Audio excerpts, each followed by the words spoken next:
paz do Senhor, professores. Estamos mais uma vez aqui para iniciar mais uma aula, realizar mais uma gravação. Seguimos no tema falando sobre Jeremias e hoje vamos falar sobre uma lição muito importante, sobre o capítulo 18 de Jeremias, quando fala sobre o vaso do oleiro. Hoje eu estou aqui com a professora Simone e a professora Rose e juntas vamos comentar essa lição. E antes de mais nada, eu vou pedir para a Rose fazer uma oração. A paz do Senhor, professores, oremos. Senhor Jesus, Pai querido, Pai amado, estamos aqui, Senhor, diante de Ti, pedindo, Senhor, que o Senhor esteja conosco. Venha nos dar, Senhor, entendimento, venha nos dar inteligência, abençoa os professores, Senhor, que estão assistindo essa aula e, consequentemente, os seus alunos, e que o seu nome seja glorificado. É o que nós te pedimos e te agradecemos. Amém. Amém. Bom, e eu vou pedir para a Simone, é a primeira vez que a Simone está aqui conosco, é um prazer ter você aqui, viu, Simone? Bem. Seja muito bem-vinda. E eu gostaria de pedir para você ler o texto principal, o resumo da lição e os nossos objetivos. A paz do Senhor, irmãos, a paz do Senhor, cada um dos professores que está assistindo a nossa aula. O texto principal fala: Mas, ó homem, quem és tu que a Deus replicas? Porventura, a coisa formada dirá ao que a formou: Por que me fizestes assim? Romanos, capítulo 9, versículo 20. O resumo da lição fala sobre a soberania de Deus garante o sucesso do seu propósito, mesmo que o seu povo não esteja em decadência espiritual. Os objetivos são 3. Compreender a parábola da casa do oleiro, destacar a soberania de Deus e mostrar que a mensagem de Jeremias era de advertência, esperança e amor. Amém.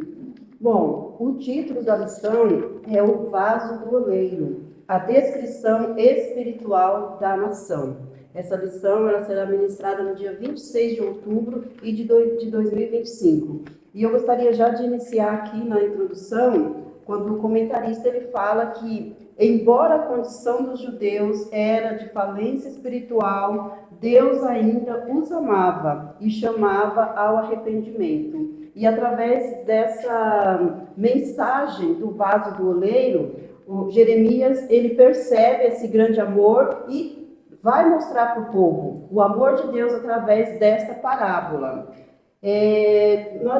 O livro de Jeremias ele fala muito de parábolas, né? Até o comentarista deixou aqui na orientação pedagógica algumas referências falando das parábolas que tem no livro de Jeremias. Nós sabemos o que significa uma parábola, que nada mais é do que uma comparação de um exemplo cotidiano do dia a dia para mostrar uma verdade espiritual. O próprio Jesus ele usou muitas parábolas. Acredito que Jesus foi de quem mais usou parábolas, né? Se a gente for fazer uma análise, acho que quem mais usou parábolas na Bíblia foi o próprio Jesus. Por quê? Porque Jesus entendia, ele conhece o ser humano e ele sabia que através das parábolas talvez fosse mais fácil de alguém entender aquilo que ele queria passar. Porque pega-se um exemplo cotidiano e coloca uma verdade espiritual.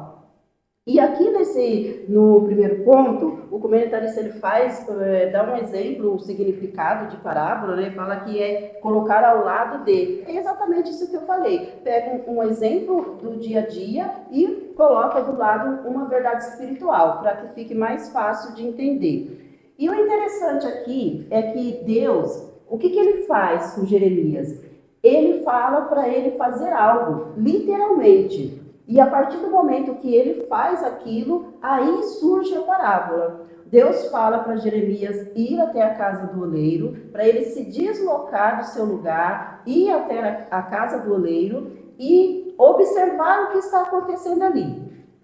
Deus dá um tempo para Jeremias, eu acho muito interessante isso, né? Jeremias tem o tempo dele para observar, para descobrir o que está acontecendo. E a partir dessa observação é que surge a parábola, onde o oleiro simboliza o próprio Deus e o vaso, o povo de Israel. E aqui ele fala assim, ó, que no capítulo 18 do livro de Jeremias encontramos a parábola da casa do oleiro, e por intermédio dela o profeta recebeu com clareza a mensagem de Deus a ser transmitida ao seu povo. Nesse primeiro ponto, o que a gente tem que entender é simplesmente o que é parábola, como eu já expliquei, né, que é uma comparação de algo do dia a dia para mostrar uma verdade espiritual. E entender nesse contexto que nesta parábola o oleiro é o próprio Deus e o vaso é o povo de Israel. Então, através dessa parábola, Deus traz uma mensagem maravilhosa para o povo de Israel. Algo que serve para nós até hoje, né? Porque a parábola do oleiro é um tema muito discutido hoje ainda, né? Muito falado, muito cantado. E então, assim, é uma lição maravilhosa que nós conseguimos extrair através dessa parábola. Ele fala aqui do método, né? Este foi o método que Deus usou para trazer ao profeta uma mensagem de advertência e de arrependimento a Judá. É bom a gente frisar nisso, porque Deus, ele tem várias formas de falar com o homem. Nós falamos nessa lição passada, né, que havendo Deus antigamente falado aos profetas, aos nossos pais pelos profetas, de várias maneiras, hoje ele nos fala pelo Filho. Então, Deus usa de várias formas. Deus pode falar diretamente, audivelmente. Deus pode falar através de sonhos, através de visões, como aconteceu com o próprio Jeremias. Deus deu visões para ele. E aqui nesse capítulo ele usa esta parábola. Então são as formas, a gente vê a diversidade do nosso Deus. Deus, ele não se prende a um método somente. Ele é um Deus que a sua mente ela é infinita, não é? Então ele usa de várias formas para falar com o seu povo. Nós só precisamos estar atentos à forma que Deus fala, estar com os ouvidos espirituais abertos para que possamos ouvir e absorver a palavra dele e poder fazer a sua vontade. Bom, o nosso segundo subtópico fala que Jeremias recebe a mensagem. E que mensagem foi essa, Rose? Foi uma mensagem de alerta para o povo, né, Edna?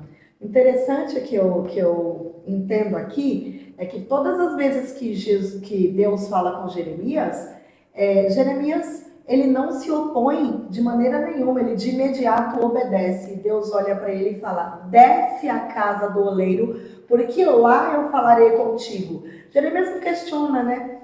Ah, Senhor, tá, mas fala que eu estou ouvindo. Não, desce, porque eu falarei contigo. E você já nos deu uns spoilers aí sobre essa descida à casa. Tinha um objetivo. Deus queria que Jeremias observasse o trabalho do oleiro, né? Observasse com cuidado o que o oleiro fazia. Então, após essa observação, Jeremias sim receberia a mensagem. E aí Jeremias recebe. Foi uma mensagem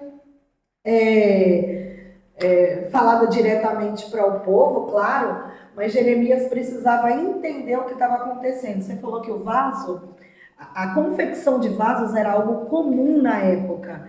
E realmente era algo comum, né? Então, uma palavra fácil, de fácil interpretação, para que ele se dirigisse ao povo de uma maneira também muito fácil, né? Mas mesmo assim, Edna, a mensagem sendo falada ao povo não dá ouvidos a Jeremias, né? Aqui diz assim, ó: Deus sobre o seu povo demonstra controle. Esse fato representou vividamente o controle de Deus sobre o seu povo, demonstrando seu trabalho em moldá-los e permitir que desfrutassem de seus planos. Deus ainda assim queria a restauração do povo e o arrependimento, né? Primeiro o arrependimento e após isso a restauração. Deus tinha planos grandiosos. Engraçado é que a palavra de Deus ela nunca muda, né, Edna? Mas a gente precisa entender aqui que se o povo tivesse se arrependido e fosse restaurado, com certeza o fim desse povo não seria o fim que foi, né? E Jeremias ele deixa muito claro, essa mensagem ela precisava ser transmitida para o povo de Judá. E ela foi transmitida. Nesse ponto aqui, é bem tranquilo, né? Sim. Bem tranquilo. Acho que ponto 1 e 2, eles estão interligados aí. É mais mesmo para mostrar que ele foi chamado, e esse chamado dependeu de uma observação de Jeremias, né? E aí sim, após a observação, Deus fala com o povo. Exatamente. E eu achei interessante, Rose, essa questão do que você mesmo comentou sobre a questão que Jeremias não questionou Deus, né? Falou assim, Sim. Senhor, fala que eu estou ouvindo. Porque, como o comentarista coloca aqui, o profeta recebeu uma ordem. Era para ele se deslocar do lugar onde ele estava, Simone, Exatamente. e descer até a casa do oleiro.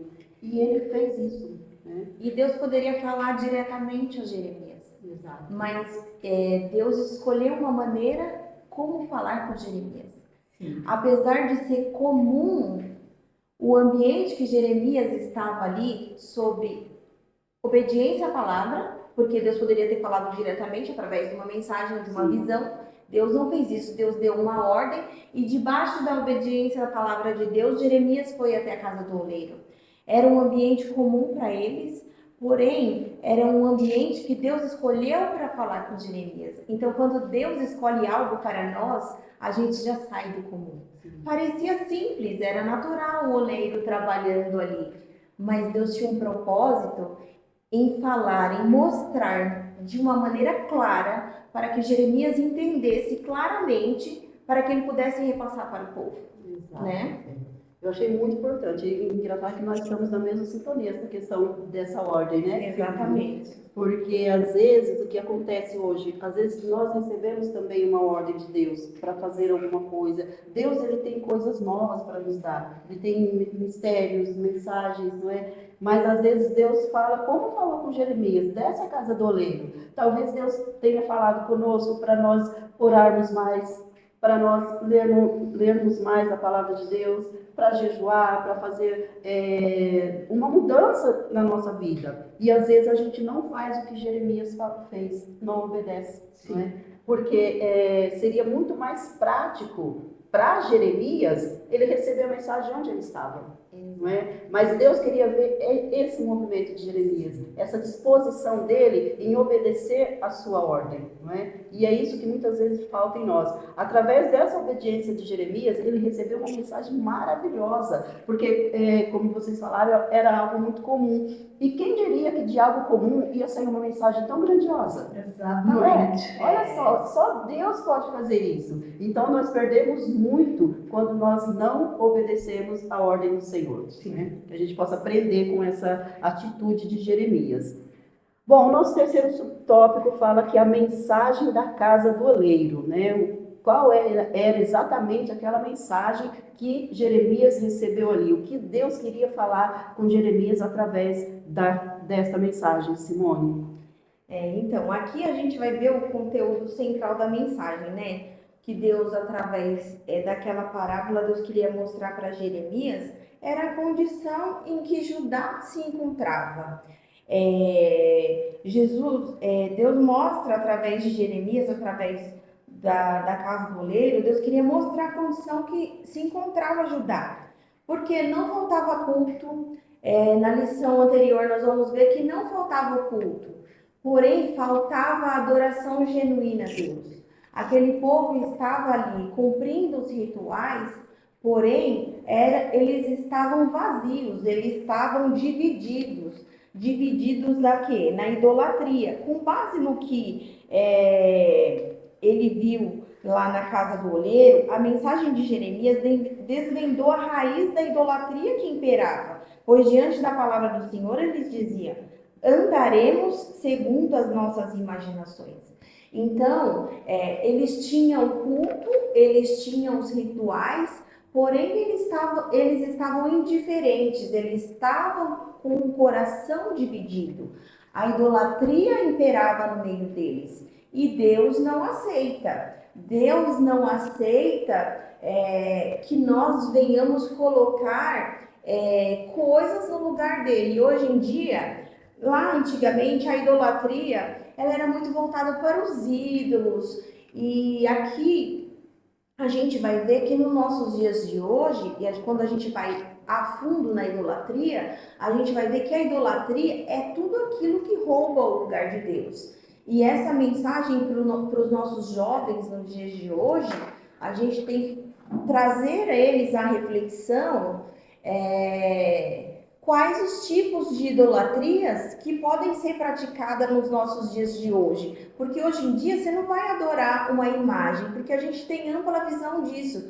Mas o que é que tem roubado o lugar de Deus na vida dos nossos jovens, nas nossas vidas como professor, que a gente deixa de dedicar o nosso tempo a Deus, ou aquele tempo que deveria ser dedicado a Deus, que nós ou os jovens venhamos dedicando a outras coisas, como pode ser um celular, uma amizade, um namoro, um trabalho. Tudo aquilo que rouba o lugar de Deus se torna uma idolatria. Então o povo estava perdido nisso. Eles tinham culto, mas eles estavam indiferentes. Deus chamou Judá para que eles fossem uma nação separada, que através de Judá eles pudessem proclamar o nome do Senhor. Só que Judá foi indiferente a isso. Judá era privilegiada em ter a presença de Deus, porém ela estava indiferente a isso. Então a nossa posição diante daquilo que o Senhor nos dá, se nós ficarmos indiferentes àquilo que Deus nos dá, pode trazer sérias consequências para as nossas vidas.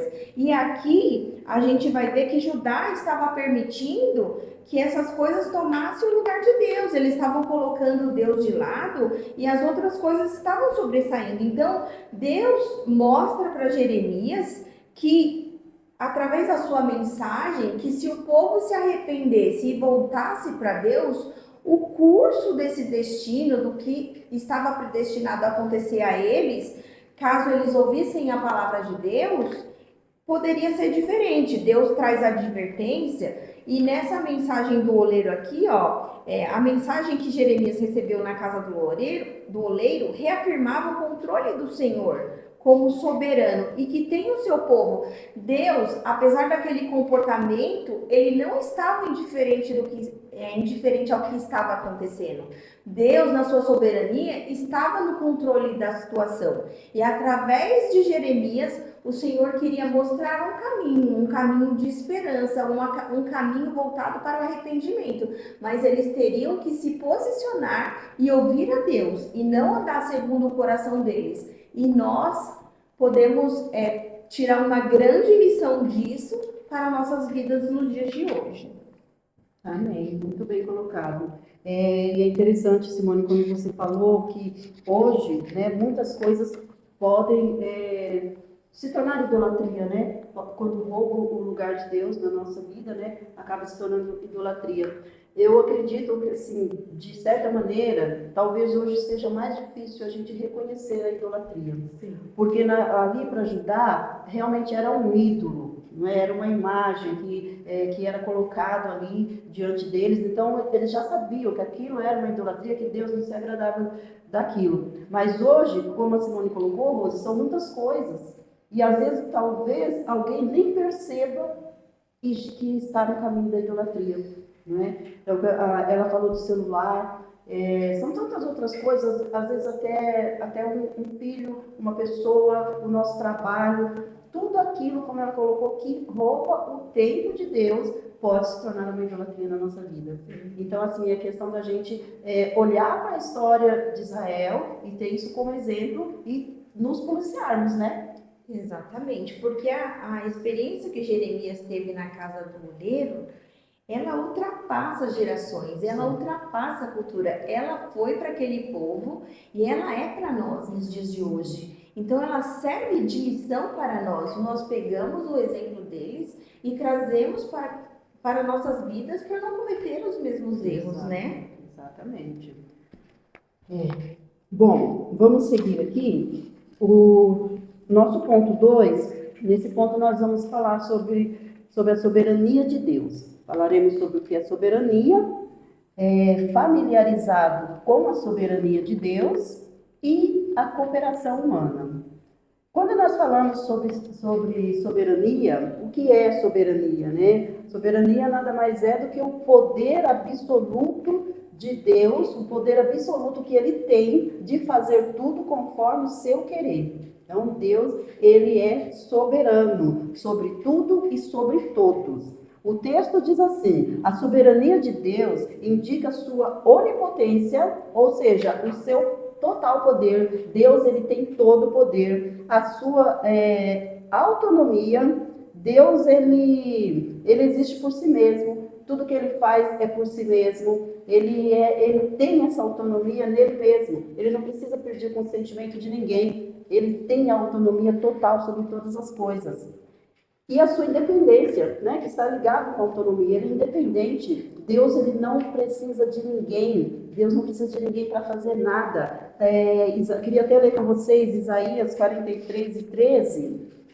Olha o que Isaías fala aqui sobre essa independência de Deus. Isaías 43, no versículo 13. Ele fala assim, ó: ainda antes que houvesse dia, eu sou. E ninguém há que possa fazer escapar das minhas mãos. Operando eu, quem impedirá? Olha que ato de soberania de Deus, não é, meninas?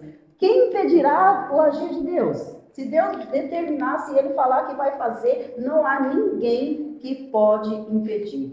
O mundo erra, as pessoas do mundo erram quando pensam que Deus não tem o controle das coisas. Tudo o que está acontecendo está no controle de Deus, porque Ele tem todo o poder, Ele é soberano. Não é? E no momento certo, Ele age com essa soberania. Né? Então, olha, na prática, isso significa que o Eterno é poderoso para fazer tudo o que deseja.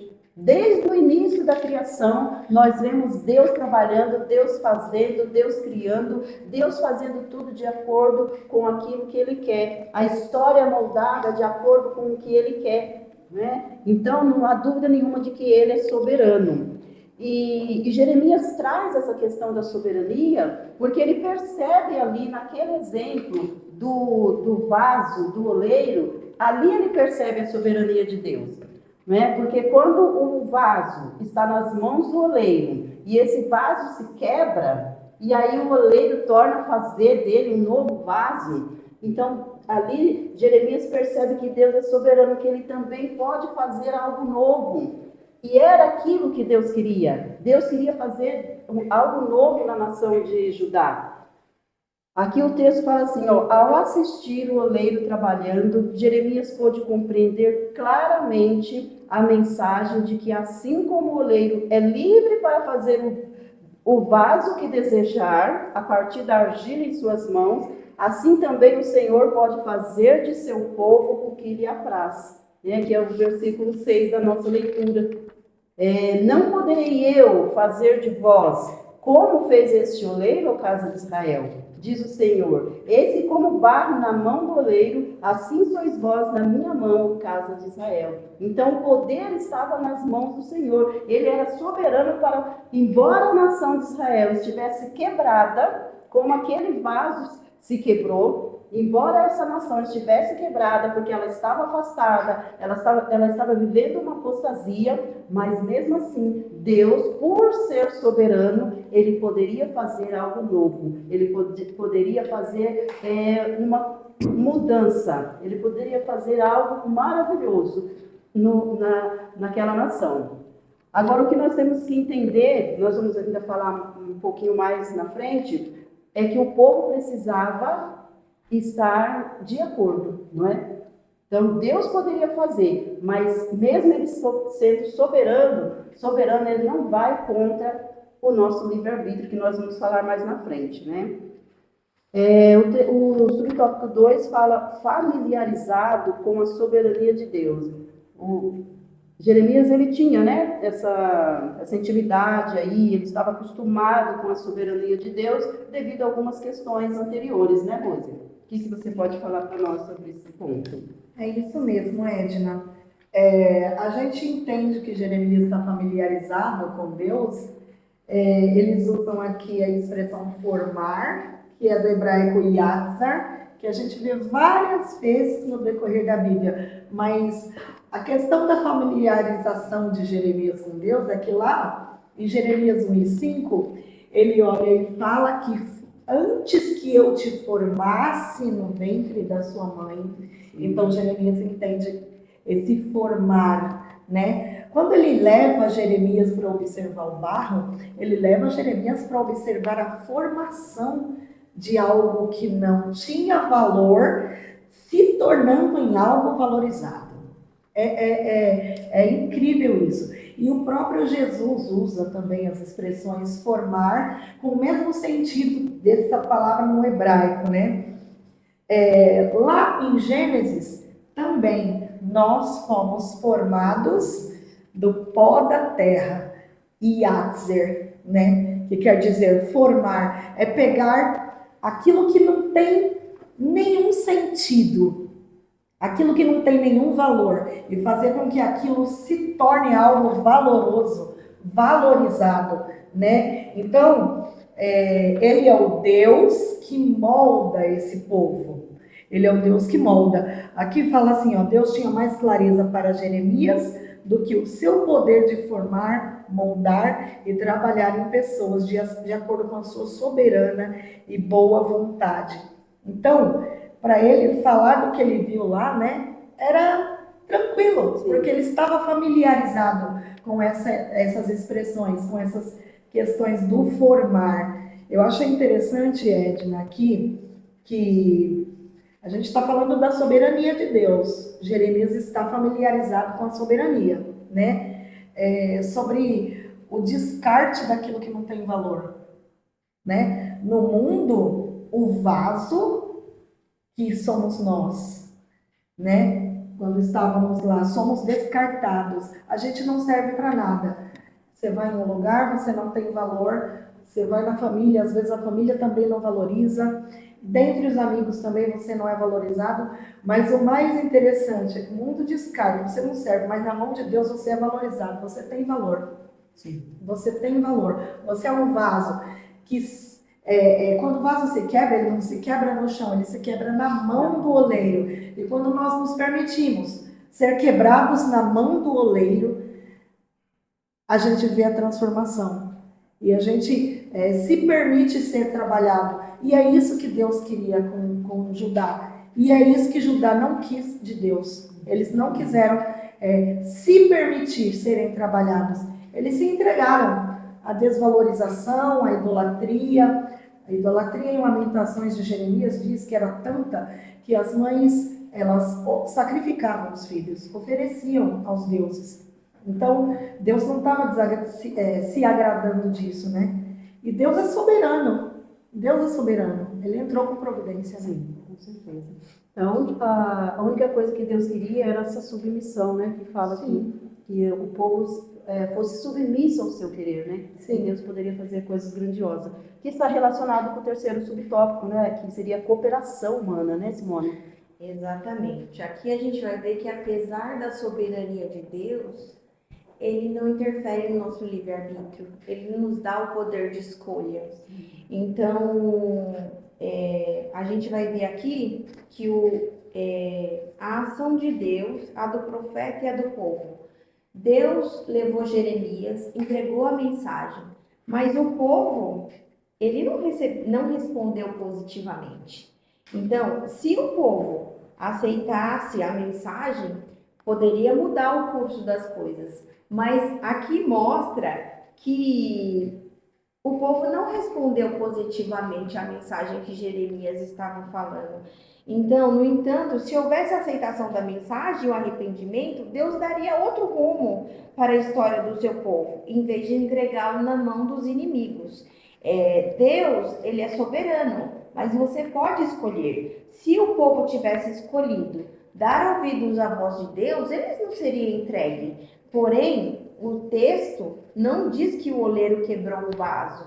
E aí, quando a gente vai ver aqui que Jeremias estava lá observando o ato que Deus pega o barro sem nenhum valor, está sendo ali moldado nas mãos do oleiro, vai começando a tomar forma, ser moldado pelo Senhor. Ali o oleiro vai agregando valor. Porém, aquele vaso, não fala aqui que foi o oleiro que quebrou o vaso se quebrou na mão do oleiro. O vaso se quebrou na mão do oleiro mostra a nossa fragilidade. Então, conforme aquelas rodas, as circunstâncias da vida, as circunstâncias daquele trabalho que estava sendo feito, o vaso se quebrou. Isso mostra o quanto nós somos frágeis, o quanto aquele povo era frágil, eles precisavam do oleiro. Só que aqui a gente não vai se prender só àquele cenário, a gente vai ver que o poder do oleiro e o poder de decisão do oleiro em reconstruir aquele vaso é que é lindo. Que mesmo diante daquela decadência moral, se o povo se posicionasse em obedecer à voz de Deus, o Senhor tinha uma mensagem de esperança. Então aqui, a maneira como nós nos comportamos diante de Deus, Ele vai responder a nós. A gente vai ver que embora Deus seja soberano, e Deus, ele não muda quanto à sua natureza, mas ele muda em si, ele não muda em sua natureza e nem muda em si mesmo. Mas a ideia, Deus pode alterar as suas promessas e advertências já anunciadas. Se aquele povo se voltasse para Deus, o Senhor traria para eles, ele usaria da sua misericórdia. Eu até quero ler um versículo aqui com os irmãos, para a gente poder ver, que está lá em Ezequiel, estudando o texto de Jeremias, capítulo 18, ele dá essas referências na Bíblia de Estudo, está em Ezequiel, capítulo 18, a partir do versículo 21, que fala assim, ó: mas se o ímpio se converter de todos os seus pecados que cometeu, e guardar todos os meus estatutos, e fizer juízo e justiça, certamente viverá e não morrerá. De todas as suas transgressões que cometeu, não haverá lembrança contra ele, para que sua justiça que praticou viverá. Desejaria eu, de qualquer maneira, a morte do ímpio, diz o Senhor Jeová. Não desejo, antes que se converta dos seus maus caminhos e viva. Mas desviando-se o justo da sua justiça e cometendo a iniquidade e fazendo conforme todas as abominações que faz o ímpio, porventura viverá? De todas as suas justiças que tiver feito, não se fará memória. Na sua transgressão com que transgrediu, e no seu pecado com que pecou, neles morrerá. Dizeis, porém, o caminho do Senhor não é direito? Ouve agora, ó casa de Israel, não é o meu caminho direito?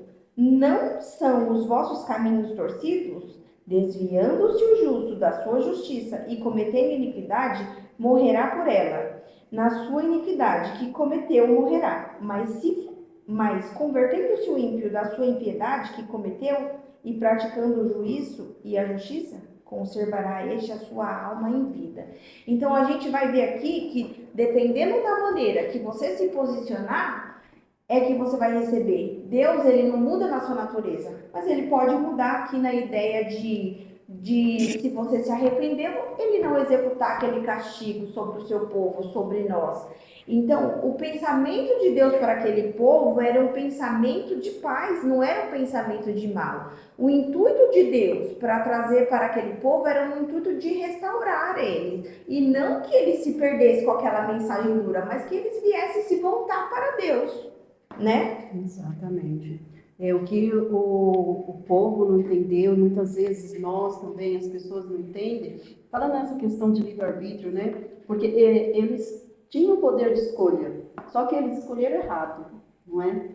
E as escolhas, elas têm uma consequência. Porque quando nós falamos de livre-arbítrio, a gente tem que entender que o livre-arbítrio ele tem dois lados. Ele tem um lado de você escolher, você tem esse poder na sua mão de escolher. Mas também tem um lado de você assumir a consequência da sua escolha, não é? E muitas vezes quando se fala nisso, em livre-arbítrio, as pessoas só pensam no lado de escolher. Ah, mas eu escolho, foi a minha escolha, é o meu livre-arbítrio. Mas elas se esquecem que também tem o outro lado do livre-arbítrio, né? Que é o poder, a consequência. E ela não invalida, o seu livre-arbítrio não invalida a soberania do Senhor, e a soberania do Senhor não exclui a sua responsabilidade. Olha que grande lição que a gente tem aqui, né? E eu acho que a soberania, exatamente por ele ser soberano, que ele nos dá o livre-arbítrio, Exato. né? Porque ele é Deus poderoso e soberano, exatamente por isso. Bom, nosso terceiro ponto, advertência sim, esperança e amor também. Nós estamos vendo desde o começo do livro de Jeremias que Jeremias foi chamado por Deus para trazer sim uma advertência para o povo. Mas ele também falava de amor, também falou de amor e falou de misericórdia, de esperança. A mensagem de Jeremias, ela estava assim voltada para o arrependimento, para um juízo que viria sobre o povo de Judá se eles não se arrependessem. Só que, como está falando aqui, ó, ele fala assim, que o povo de Judá foi avisado sobre o iminente juízo divino que o aguardava. E esse aviso foi muito tempo Deus avisando. Nós vimos que o ministério de Jeremias durou mais ou menos 40 anos, né? Que nós vimos nas lições anteriores. 40 anos.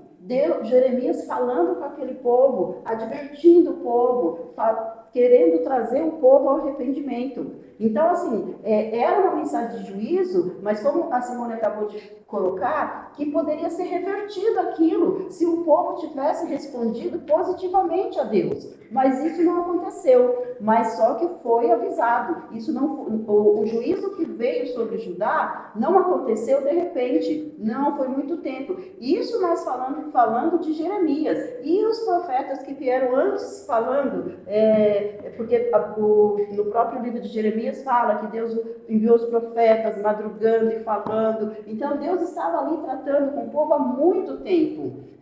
Ele falava sobre essa mensagem, sim, essa advertência, mas ele esperava também que houvesse um arrependimento, uma mudança de posição do povo que não houve. E essa mensagem de Jeremias, que foi baseada nessa advertência, no arrependimento, nessa punição divina aqui que a lição fala, Jeremias entendeu duas coisas aqui. Primeiro, que Deus estava no meio do seu povo. Por isso que Deus estava advertindo, por isso que Deus estava corrigindo, porque Deus estava com o seu povo, a presença de Deus ainda estava com o povo, por isso que Deus corrigia, porque a Bíblia diz que Deus corrige aquele que Ele ama, não é? Então, isso me trouxe um grande ensinamento, porque se Deus está falando, Rose, Simone, é porque Deus está conosco. Se Deus ainda está falando, é porque Deus está com alguém. Quando Deus parar de falar, aí precisa se preocupar, não é? Porque foi o que aconteceu ali. A mensagem era dura, a mensagem era uma advertência, estava falando sobre o juízo, mas ele estava falando. Ou seja, ele estava no meio do povo. Não é? Então, Jeremias, através das suas mensagens, nós entendemos isso. E outra coisa, Deus tinha interesse no povo. Ele não só estava no meio do povo, mas ele tinha interesse. Ele tinha interesse em que o povo mudasse. Ele tinha interesse em que o povo voltasse para ele. Porque nós sabemos que o povo estava vivendo uma apostasia, o povo estava afastado de Deus. E o interesse de Deus era trazer o povo de volta para ele. E através dessa mensagem do oleiro, Deus deixa claramente isso. Deixa muito claro, né? Olha, mesmo que está tudo errado, está tudo ruim, mas eu vou fazer algo novo. Se vocês voltarem para mim, eu posso fazer algo novo, eu posso mudar essa situação de vocês. Então, apesar da mensagem de Jeremias falar muito sobre advertência, muito sobre juízo, mas isso fica claro na sua mensagem, no livro de Jeremias, que Deus estava presente ainda com o povo e que Deus tinha interesse em mudar a situação do povo. O finalzinho desse texto ele fala assim, que esta advertência fundamentou-se na capacidade divina de fazer o que bem entender, isto é, tanto manter o seu plano original, quanto mudar de plano. Então, que nós possamos entender isso, né? Que o Senhor, Ele está conosco. Quando o Senhor nos corrige, é porque Ele nos ama, que Ele quer que a gente mude. Né? Os jovens, né, passam muito por isso, né? Porque os jovens, a gente sabe que é uma fase muito difícil, né? Uma fase de aventuras, fase de, como o próprio povo de Israel, de Judá falou aqui, né? Vamos andar segundo os nossos caminho, segundo o nosso coração. E muitas vezes o jovem, ele quer isso, né? Ele não quer observar, não quer receber ordem, não quer receber ordem dos pais, não quer receber ordem dos pastores, dos líderes, né? Mas, através dessa mensagem, nós entendemos que quando Deus corrige, Ele está querendo dizer, eu te amo. Então, vamos deixar claro isso na nossa sala, para os nossos jovens, que se Deus está corrigindo, é porque Deus ama, e Ele quer trazer-nos para o seu lado, quer que a gente se volte para Ele. Né? Edna, tem uma coisa interessante aqui também, que a gente, pensando em soberania divina, a gente está acostumado a ouvir de Deus o sim, sim, não, não. Mas no caso dos planos de Deus com relação ao que Ele tem para nós, a gente vê que Deus muda os planos. Foi o caso de Ezequias, né? Ezequias vai lá, através de Isaías decreta a morte de Ezequias, e Ezequias tem uma atitude, ele toma uma postura, ele ora, e ele cobra de Deus, Senhor, mas eu sempre estive contigo. Sim. E Deus muda os planos. No meio do caminho, ele olha para Isaías e fala, volta lá e fala para Ezequias que ele tem mais 15 anos de vida. Então, tudo depende da nossa motivação, da nossa mudança. Deus está atento às nossas mudanças, né? Lógico, mudanças para o bem, porque Ele entende, né? A nossa vontade, né? Isso é bíblico e é até uma promessa, Rose. Quando Salomão ergue o templo, né, o Senhor naquele lugar, diz que a glória de Deus apareceu ali naquele lugar, né, quando ele... na inauguração do templo, né? E Deus fez uma promessa ali. Olha o que ele fala em 2 Crônicas, capítulo 7. Eu vou ler o versículo 12. Ele fala a partir do versículo 12. E o Senhor apareceu de noite a Salomão e disse-lhe, ouvi tua oração, isso depois que o fogo se manifestou lá, né? Aí o Senhor apareceu para ele. Ouvi a tua oração e escolhi para mim este lugar para essa casa de sacrifício. E ele fala algumas coisas que se ele mesmo fizer, se ele cerrar o céu, se não houver chuva, se ele ordenar gafanhotos que consumam a terra. Mas olha o que ele fala no versículo 14. Se o meu povo, que se chama pelo meu nome, se humilhar e orar, e buscar a minha face, e se converter dos seus maus caminhos, então eu ouvirei dos céus, e perdoarei os seus pecados, e sararei a sua terra. Ou seja, ele promete voltar atrás em algo que ele mesmo tinha falado que faria. Mas se o povo mudar a sua postura, ele perdoa e ele sara a terra. Era o que Deus queria aqui com Jeremias, né, com o povo. Só que, infelizmente, o povo não deu ouvidos, né, a isso. Bom, o segundo subtópico fala sobre uma advertência de amor e de esperança. E a Simone vai comentar para nós, Simone. Então, a gente vai ver aqui a mensagem de Jeremias, a gente vê a parte da exortação, mas a gente precisa dar um pouco de ênfase também para o amor e a esperança. Porque apesar de Deus ter exortado, ter trazido essa advertência, a gente vê uma manifestação da graça de Deus aqui sobre a vida daquele povo. Deus tinha o interesse que aquele povo se arrependesse. Deus não queria executar o castigo, porque Deus queria que eles se voltassem, para que eles cumprissem o propósito que Deus tinha para a vida deles. Quando o oleiro fez a primeira peça, aquela peça não estava pronta para o propósito que o oleiro tinha. Então ela se quebrou na mão do oleiro. Se Judá permitisse ser moldado, assim como o oleiro moldou aquele vaso, ele estaria pronto para cumprir o propósito que Deus tinha para aquela nação. Então a gente vai ver aqui que, apesar da exortação, o intuito de Deus era que aquele povo fosse restaurado, era que aquele povo se arrependesse, era que aquele povo respondesse positivamente à mensagem que o Senhor trouxe para eles. Tanto que lá em Jeremias 29, do 11 ao 13, fala que toda a constatação está em conformidade com o pensamento de Deus sobre o seu povo, que era um pensamento de paz e não para o mal. O Senhor usou o profeta para revelar os seus pensamentos, sentimentos e propósito. Então Deus tinha um propósito, o nome do Senhor seria glorificado através daquela nação se ela tivesse se voltado para Deus. E então a gente precisa dar um pouquinho de ênfase aqui na misericórdia, na esperança. Era uma mensagem de esperança. A gente só consegue mudar quando a gente tem a consciência de que estamos errando. Então aquele povo estava sendo advertido, mas eles precisavam ter uma mudança de mente, uma mudança das suas atitudes, mas para isso eles tinham que se conscientizar que eles estavam vivendo no pecado, que eles estavam vivendo na idolatria, que eles já tinham perdido a presença de Deus, mas eles estavam indiferentes a isso. Nós não podemos ser indiferentes à presença de Deus. E só quando nós atingimos essa consciência, que é a graça de Deus manifestada, a misericórdia do Senhor, que veio ali com amor, que levantou o profeta, que levou para o povo, para levar aquela mensagem, para que eles se voltassem para o Senhor, para que eles tomassem a consciência que eles precisavam se arrepender. E só aí, só a partir da consciência do seu erro, do arrependimento, que pode vir a restauração. Exato. E essa questão de indiferença, Simone, é muito difícil. Porque a indiferença, você está querendo dizer, eu não estou nem aí. É o que Jesus falou lá na carta, uma das cartas, esqueci o nome agora, que ele fala de que ele não quer que seja nem frio e nem quente, não é? Que seja frio ou quente, né? Porque se for frio, ele ainda pode esquentar. Se for quente, está na temperatura correta, né? Ela séria, exatamente, obrigada.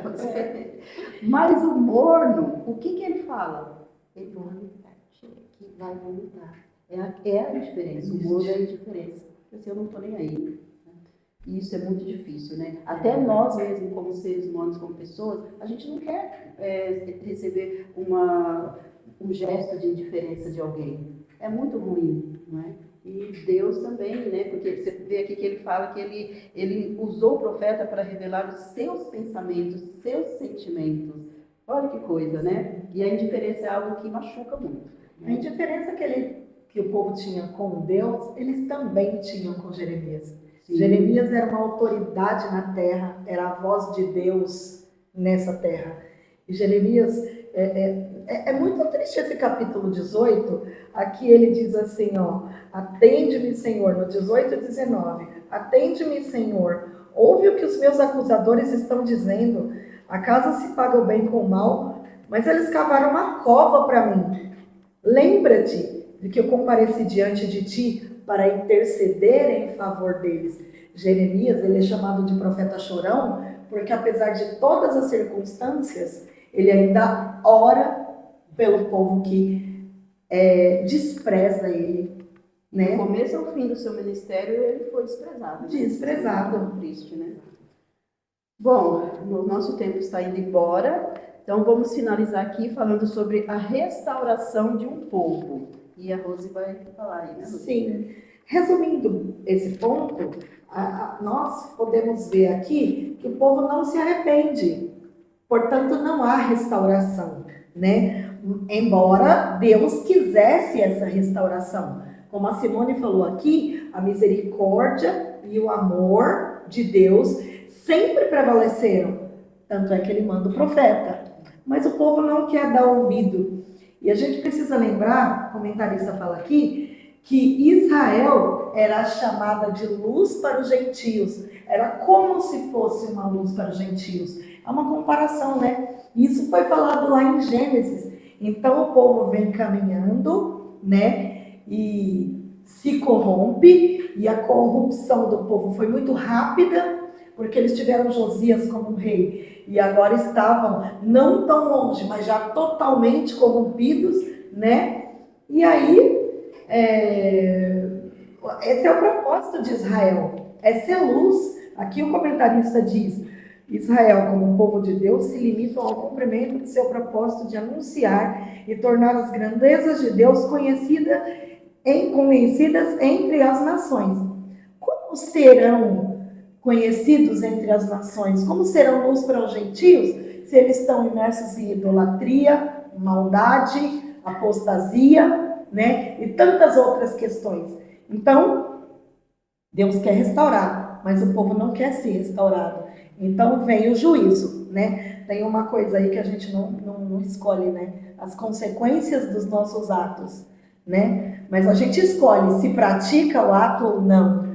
Então tá aí a diferença. O povo escolheu errado e as consequências vieram.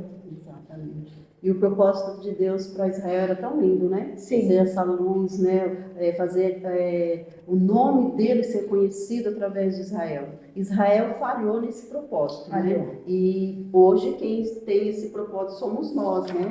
Que nós, que cada um possa assumir esse papel, né? Não pegar esse exemplo aí de Israel e não falhar, né? Porque a igreja, ela está aqui na terra hoje para fazer isso, para ser essa luz, né? Que Israel não conseguiu ser. Hoje esse é o papel da igreja.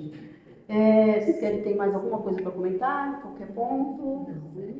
Então nós vamos terminar. Eu vou ler só a introdução para finalizar, que é bem pequena, que fala assim, ó: o capítulo 18 de Jeremias traz uma mensagem de advertência e de exortação, de amor e de esperança a um povo pelo qual Deus tem um amor incondicional, mas que lhe exige santidade e, em alguns momentos, arrependimento e mudança de rota. Então, é um resumo de toda a lição. Que o Senhor nos ajude, que o Senhor abençoe a sua vida, professor, que você continue sendo um canal de bênção na sua sala. Em nome de Jesus. Amém.